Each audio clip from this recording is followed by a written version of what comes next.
Holy crap, Oeksound has finally released a new plugin called Bloom that promises to help your tracks sound better, while also offering more creative compression effects.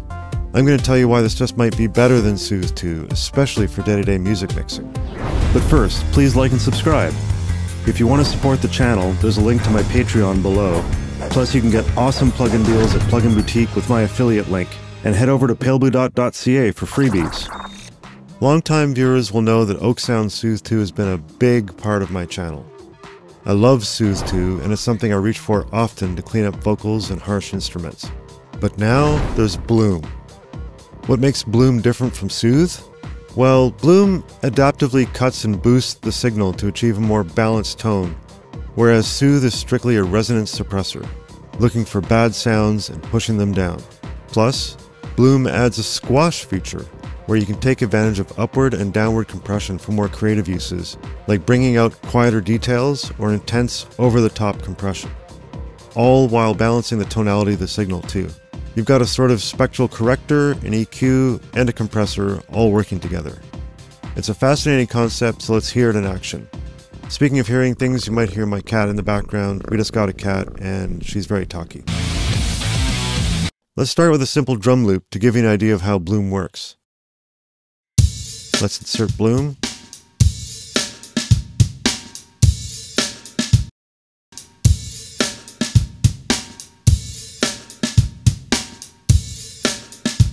And we can see that Bloom is already doing some processing. Basically, if you see white peaks above the gray line, Bloom is boosting the signal, and if we see dips below, it's cutting. This is all being plotted adaptively, kind of like Gullfoss, where it's constantly changing the EQ plots and processing to balance the signal out. The amount knob controls the intensity of the processing, just like with Soothe 2, and we can turn this up higher, say to 7, to hear a more palpable effect.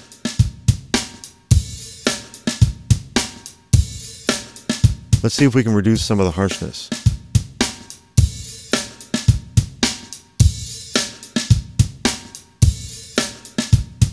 This sounds a bit better. I think the mids are a little softer now, and that annoying high frequency.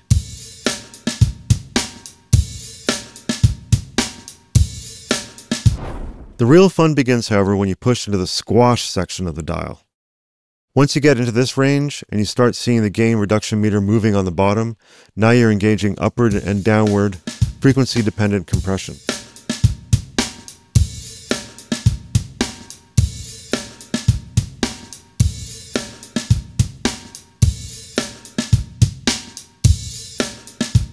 You can use it subtly, so it's tastefully smoothing out the tone and the dynamic range.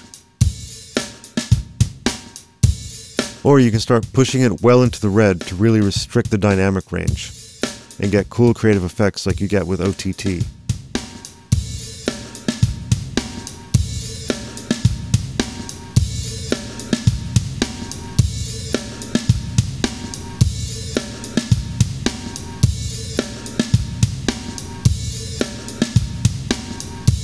Oh, that's very cool.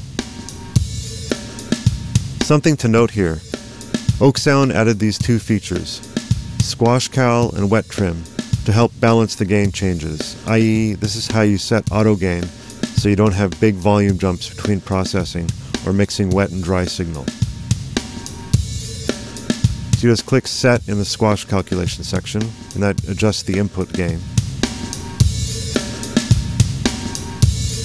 Then you hit the Wet Trim, and that balances out to the same volume. Wow, that's a big difference. Now you have a nice gain match signal.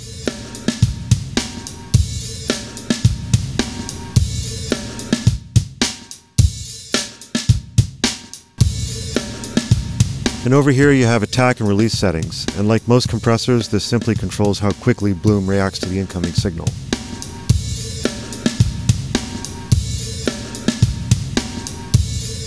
Longer attack and release times will slow down Bloom's reaction time, letting more of the original tone through.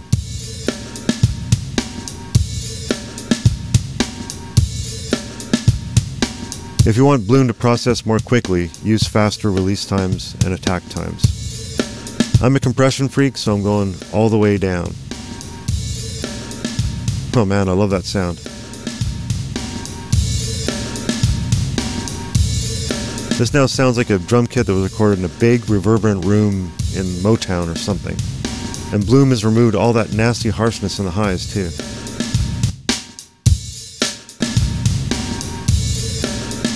I can use wet dry to tame the compressed signal.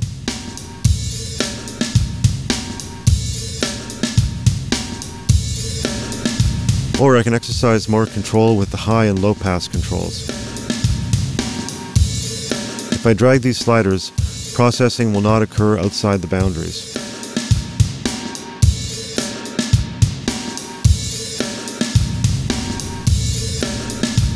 So say if I want to get more of that original dry kick in for punch.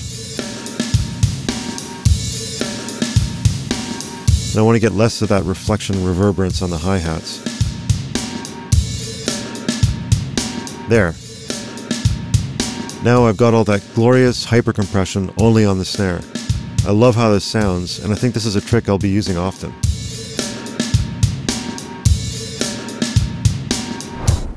I have a rock mix here that has a lot of tracks that could have potential issues in the mid-range. I'll start with the drums, lots of cymbals and big sounds going on here.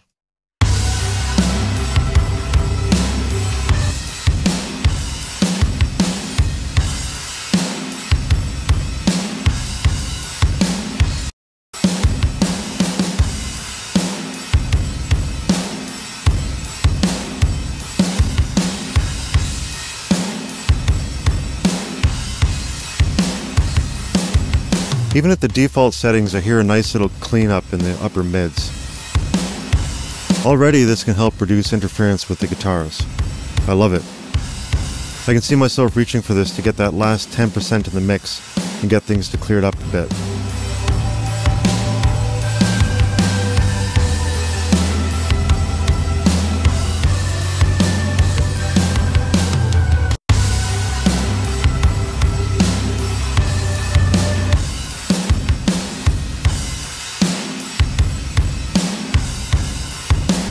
Let's compare it to Soothe to see how it handles the harsher frequencies.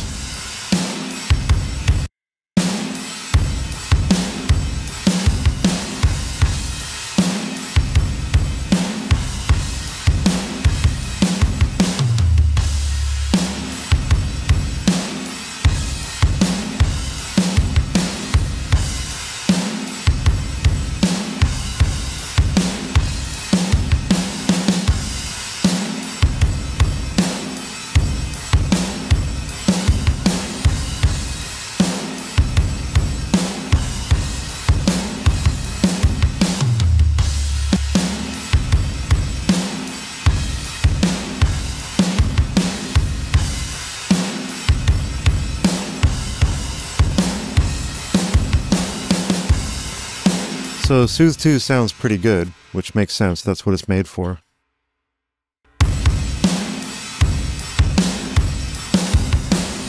But I really love this kind of silky tone that Bloom brings to the track.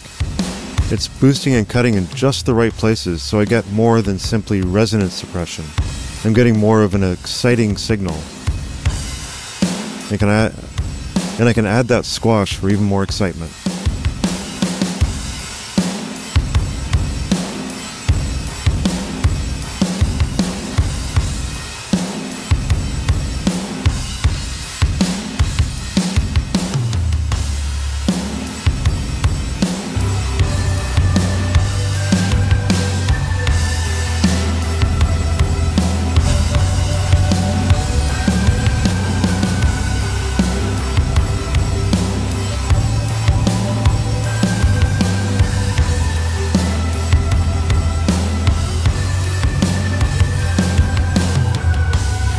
Dare I say this sounds more tapey or analog to me? I suppose that since we're restricting the dynamic range with upward-downward compression and smoothing out harsh frequencies, Bloom is basically doing what we want expensive analog gear to sound like. Lower dynamic range and smoother highs and mids. Very cool.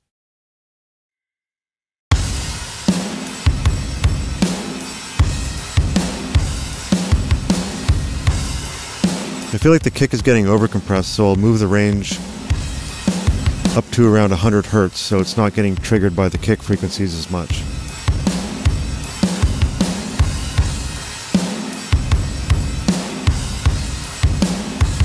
Yeah, the kick is sounding a bit more natural now. But it's amazing how hard you can push Bloom and things still sound clear.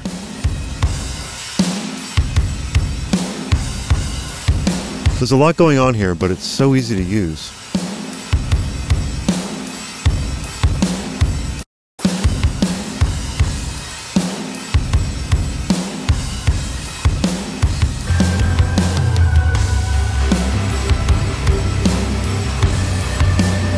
Let's try it on these heavy distorted guitars.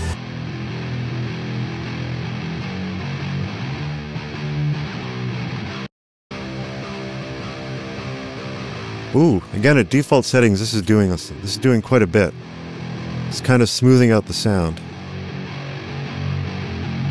Let's push the amount up.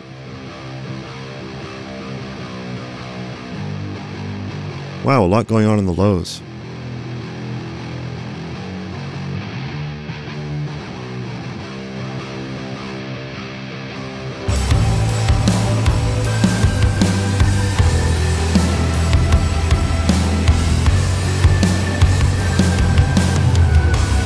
I like what it's doing here. The guitars sound a little more scooped, which is great for this genre, but they also seem to be retaining enough of that mid-range attack to cut through, and that hazy gauze is reduced in the highs, freeing up room in the mix.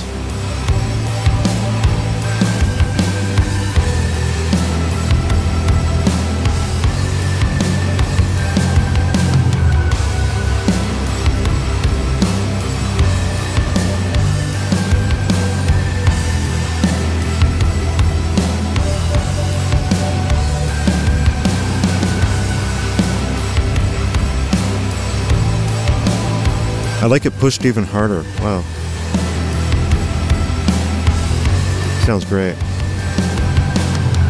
Let's try it on bass.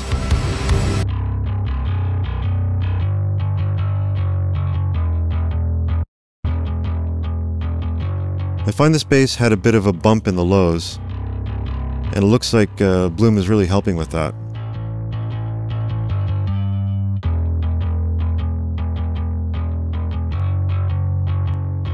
Yep. There you go, a nice dip around 100 Hertz. Sounds cleaner now.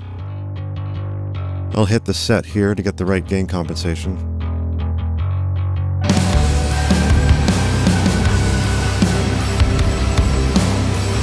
Yeah, sounding good.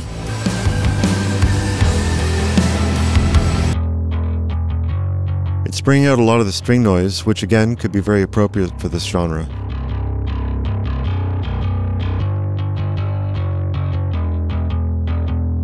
If I didn't want that, I can use the range selectors to restrict processing on the highs. Or use the tone controls up above to lower the highs.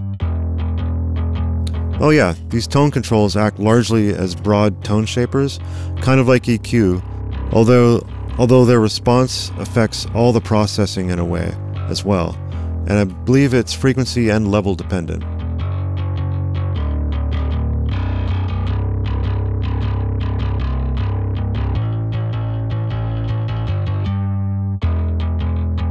The amount of tone shaping is shown in its respective color in the graph, which is helpful.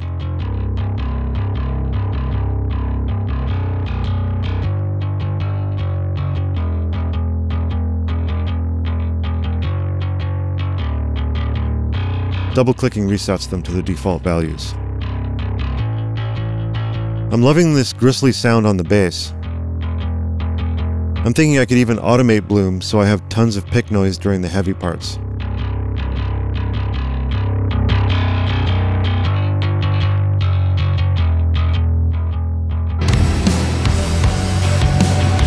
Oh yeah. Bloom has already inspired me to do some cool tricks here.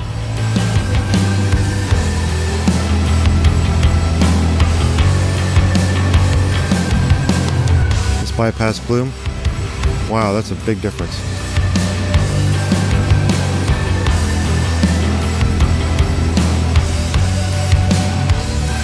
Listen to all that mid-range mush come back in. These are pretty extreme settings, but I really like what it's doing.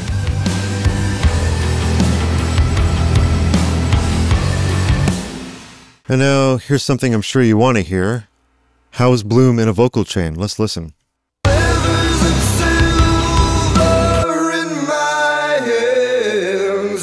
One more prayer for a dying man. Slivers of silver, what do I see? Ooh, again, I like how it's cutting the mid out of the vocal group. Sounds smoother, silkier. Slivers of silver in my hands. Just one more prayer for a dying man. I really like how it's taming the S's. Check that out.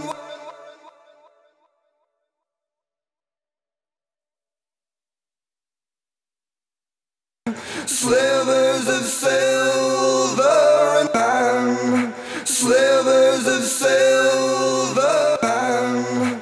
Slivers of silver. That is so cool. Slivers of silver in my head. And we could utilize the upward compression to bring out the breath and the vocal dynamically without resorting to standard EQ boosts. Without resorting to standard EQ boosts. And what do I see? Past the turret. All alone to deal with this on my own. I'm no further ahead, no closer to home. Betrayed by my mother, too far from father. What to do? All alone to deal with this on my own.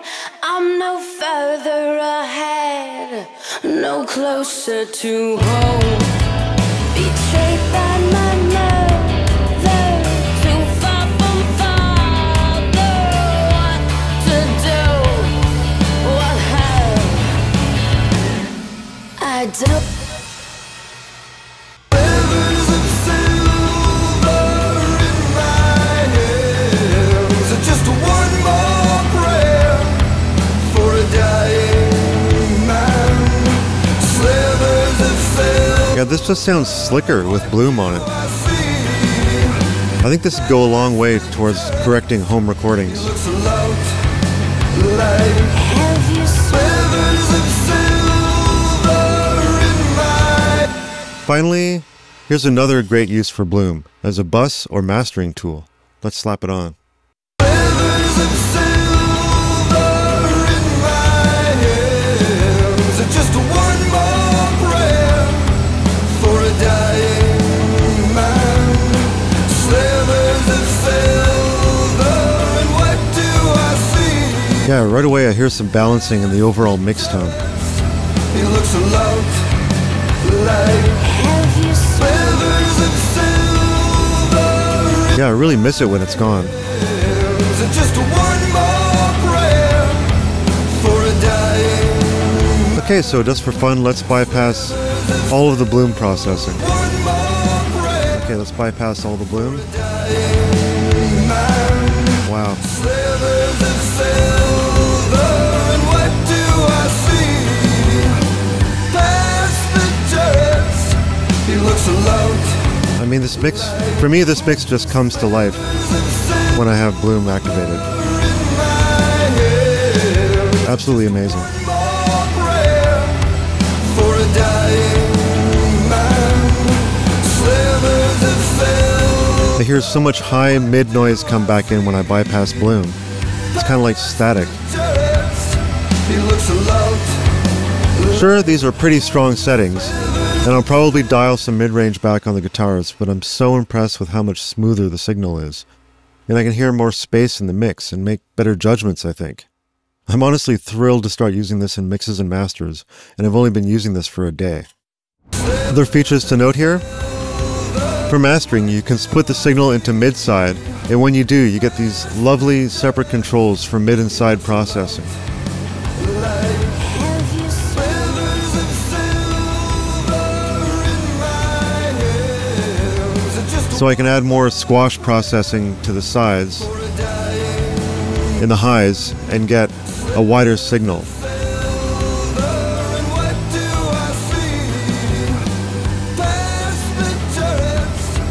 And I can cut mids in the mono signal.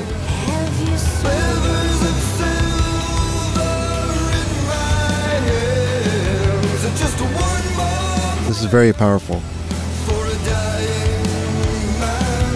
Or you can process left and right separately.